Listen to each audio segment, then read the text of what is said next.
Општина Ѓорче Петров известува дека во рамки на ингеренциите на локално ниво започнува со темелни контроли на угостителските објекти на територија на населбата. Инспекторите од одделението за инспекцијски работи веќе се на терен да ја утврдат фактичката состојба на локалите.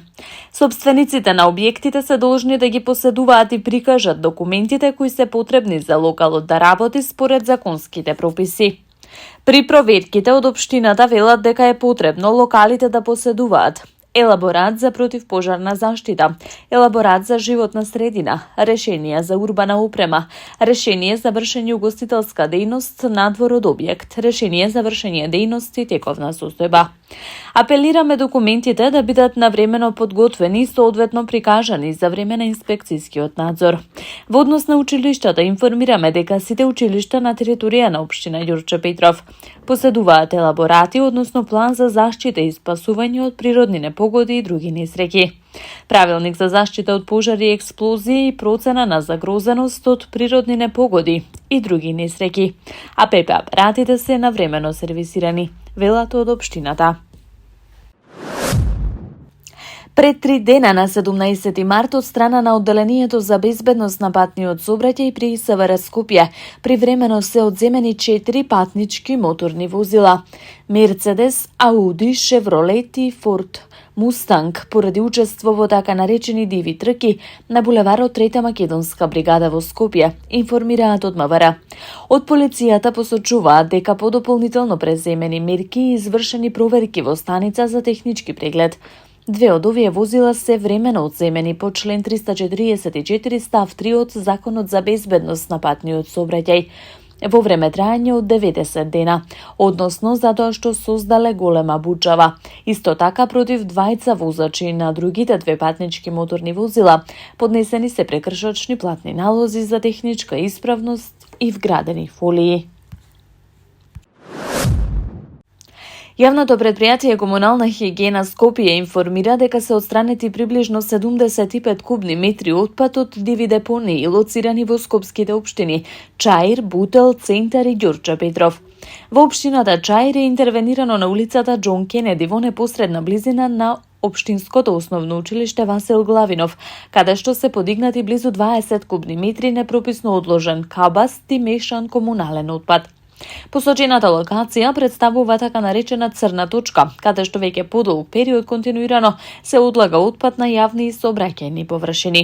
Во оваа скопска општина беа отстранети 10 кубни метри отпад од дива депонија, лоцирана на улицата Слава и Планина во близина на Скопското теќе, се вели во соопштението. Од предпријатието додаваат дека и во општина Бутел на улицата Ферит Бајрам се подигнати 10 кубни метри непрописно одложен кабаст и отпад од картонски пакувања. Јавното предпријатие Комунална хигиена Скопје реализираше активности за подигнување отпад од диви депонии и во општината Центар, каде што е интервенирано на улицата Васил Ѓорѓов и на булеварот Илинден во близина на зоолошката градина и тениското игралиште, при што се расчистени 15 кубни метри кабаст, градежен и отпад од картонски пакувања, одложен на сообраќајни и тревни површини, додаваат од јавното предпријатие Комунална хигиена Скопје. Министерот за здравство Арбен Таравари изјави дека лекувањето на пациентите од пожарот во Кочани во другите држави е генерално бесплатно, одговарајќи на новинарско прашање во врска со шпекулации дека се собираат пари за лекувањето. Таравари одговори дека нема потреба за изнесување невистини.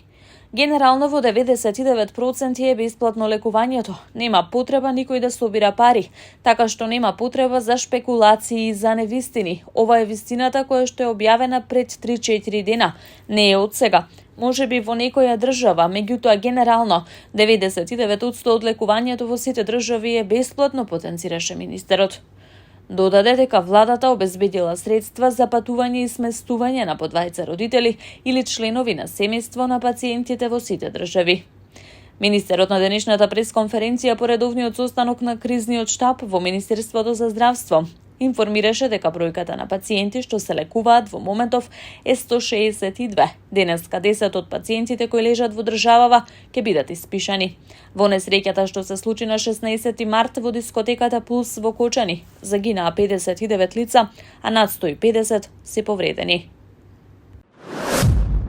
Црвениот крст на Македонија информира дека досега се собрани 43.149.360 денари за поддршка на настраданите во пожарот во Кочани и за нивните семејства.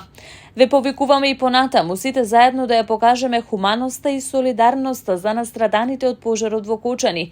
Упатуваме голема благодарност до сите кои донираа. Ве информираме дека сме во фаза на подготовка за првична исплата на собраните средства за наитните потреби наменети за настраданите од пожарот во Кочани, стои во соопштението.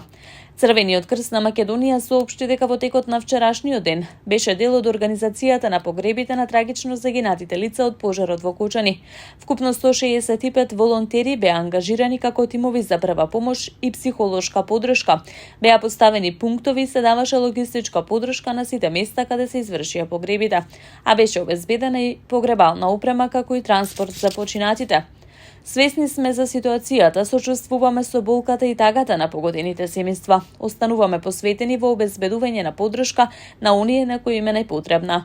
Црвениот крст на Република Македонија е во контакт со партнерските национални друштва од земјите каде се хоспитализирани повредените од пожарот, каде им се обезбедува поддршка на семејствата на повредените. Особена поддршка е понудена од организациите на Црвен крст на Србија, Бугарија, Словенија и Грција, стои во соопштението од Црвениот крст на Македонија. Општина Карпош информира дека од вчера е започната проширена контрола на овластените инспектори врз локалите кои вршат угостителска дејност, подготовка за послужување на храна и пијалоци и кафе-барови. Од општината посочува дека ваква инспекцијска контрола последен пат била спроведена во 2024 година и од таа причина се известуваат собствениците на локали дека се должни на лице место имаат подготвено фотокопии од следниве документи: одобрение за вршење дејност, одобрение за поставување урбана опрема, елаборат за поставување на урбана опрема, тековна состојба, имотен лист за деловен објект, елаборат за заштита на животната средина, елаборат за заштита од пожари и доказ дека истиот е спроведен на лице место, лична карта на одговорното лице, телефонски број и лице за контакт и службен имејл. Овие документи треба да бидат подготвени и да ги поседуваат лицата кои управуваат или работат во локалот, како би можеле да ги приложат на инспекторите при вршење на надзорот. Истите треба да бидат во фотокопија за потребите на инспекцијската постапка. При тоа контролите ќе се одвиваат врз повеќе од 100 локали на територија на Карпош, а за сите констатирани неправилности инспекторите ќе издадат решение за отстранување на недостатоци кои ќе треба да бидат отстранети во рок од 8 дена, како и прекршочен платен налог, се вели во известувањето на општина Карпош. Таму е Скопје, град мој љубав лише, што ми расуте сни. Вечно ќе ја